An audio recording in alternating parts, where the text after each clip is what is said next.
The long-awaited review of the Truthears Nova. I finally have one on hand. I've been testing it for about a week and a half, and here's what I have to say about it.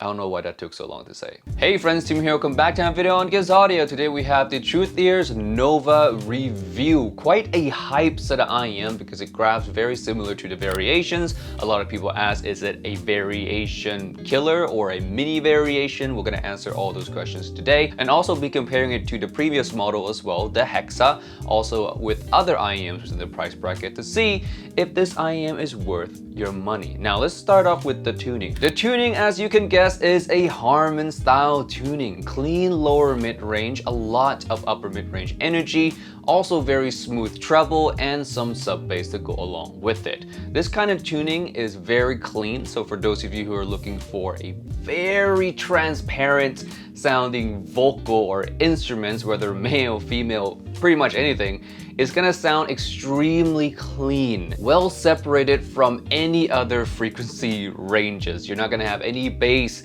bleeding into the mid-range. You're not gonna have any bass masking any of the mid's instruments at all. It sounds probably the most transparent I've ever heard anything sound, and that includes the variations as well.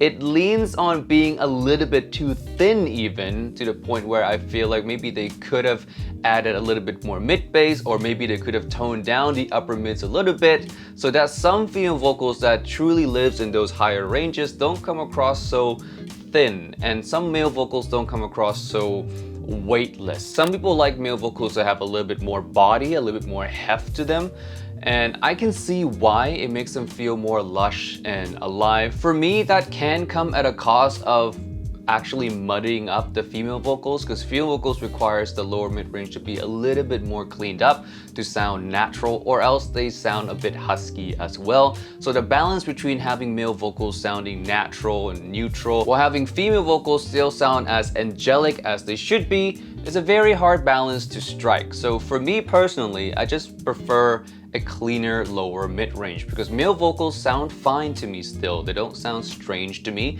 Female vocals sounds absolutely stunning. Males sound a little bit in the background, but again, it's nothing too bad. I'd rather this than having female vocals be husky or some other instrument sounding a little bit too warm. Now with that being said, I do feel like the Truthears Nova kind of overdid it with the cleanliness, if you will. For me, the variation is the perfect balance of the signature. It does it the best, that's why I rank it so highly on my ranking list.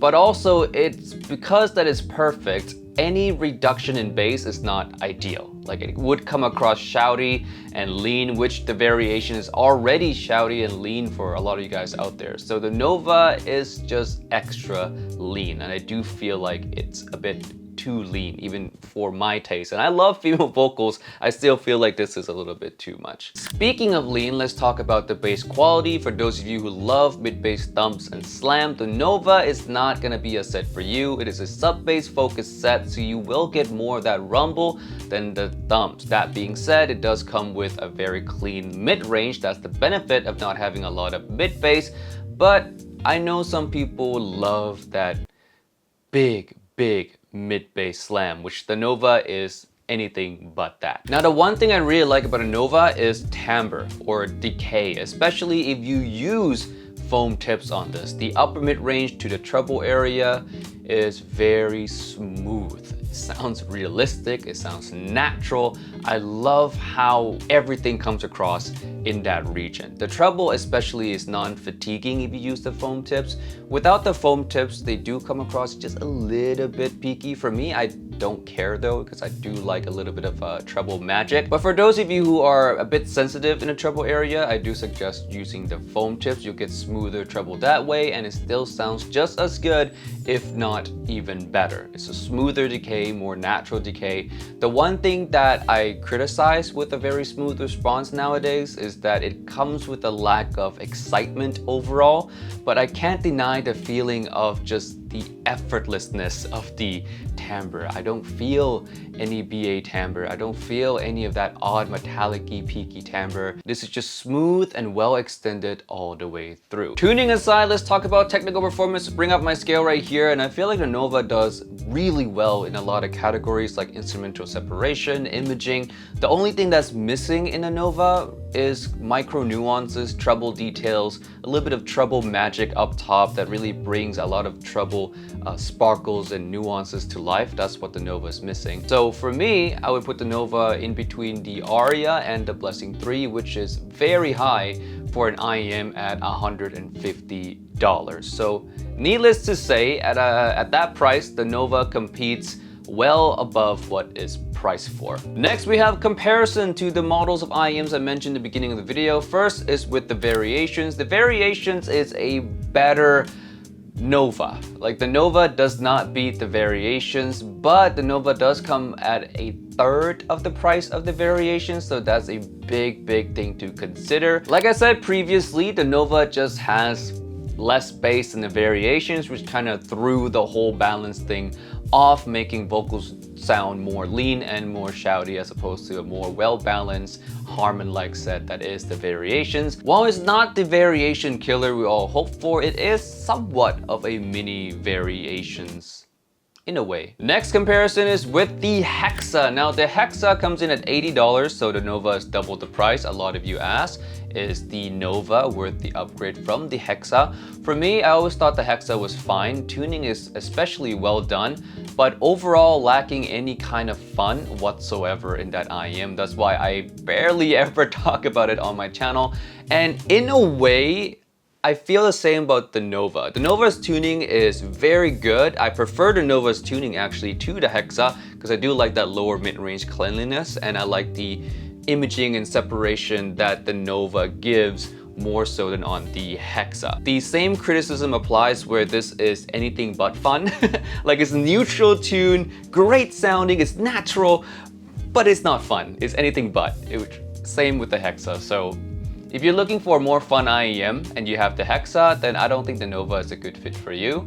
But if you're looking for an even better tuned IEM than the Hexa, you're looking for all those things I just mentioned, like great instrumental separation, clean, clear vocals, beautiful timbre, great treble quality, smooth decay, all those things that the Hexa doesn't have. The Nova in that case is a recommended upgrade over the Hexa. And last but not least, a comparison to another $150 hype set is the IE200 from Sennheiser. Now, these two IEMs are tuned very differently. I would say the IE200 leans on being more fun, more V-shape. It has more treble nuances. Actually, the treble is the wow aspect of the IE200. It has that kind of airy stage, very high treble details and treble nuances. Very fun set to listen to. While the Nova sounds much more natural, more mid-rangey focus, more high fidelity than on the IE200, if you will. So both are completely different signatures. So to pick between each two is just a matter of taste. If you like a lot of treble, you like fun in your IEM, then the IE200 is going to be the more fun set. But if you want something more natural sounding, then the Nova would be the more natural set. Now, I don't really talk about accessories, fit and comfort and all that, but I feel like it's appropriate for the IE200 and the Nova comparison because the IE200's cable is really bad and you are not going to be able to find easy replacement for that cable. The Nova's cable is actually quite nice. It's beautiful looking as well. Fit and comfort wise, I would say the IE200 edges out in the Nova because it is smaller. The Nova is on the bit of a bigger side here. Even for my ears, this is kind of pushing that limit. It's borderline being a little bit too big. So for those of you who have smaller ears, this might be a problem. On the IE200, you would not have any fit problems at all. Final verdict of the Nova. Even though I had criticism of its tuning, I had criticism of its technical performance, but for $150, there's no denying the fact that it is a phenomenal IEM.